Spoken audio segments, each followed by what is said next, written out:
Lady Margaret Beaufort believed in community, in the power of education to shape groups.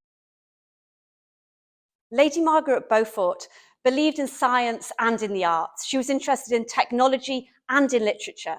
I say this because she patronised Caxton very early on. He set up his printing press when she was in her early 30s in 1476.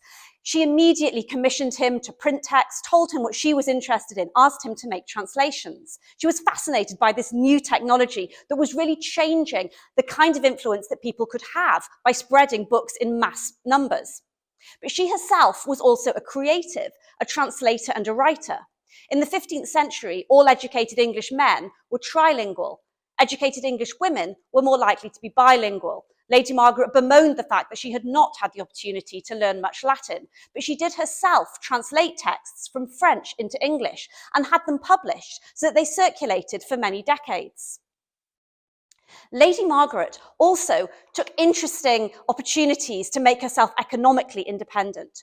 We might be more used to thinking of the limitations on medieval women, but in fact, there were also opportunities for women in the 15th century that later went away for English women.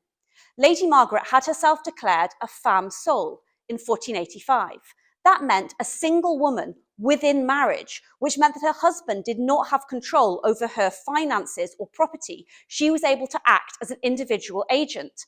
This was a right that went away for women in later centuries, but was hugely important in allowing some women to be economically independent in the medieval era. Finally, Lady Margaret Beaufort believed in community, in the power of education to shape groups. She inherited books from other women. She passed them on to women. She encouraged others to read books. She distributed them. She bought many copies of books that she gave to others. She founded chairs, professorships at Oxford and at Cambridge, and gave money for colleges in Cambridge as well. So she was someone that, very like most of us here at Lady Margaret Hall, believe in the power of books and education and intellectual pursuits to bring people together.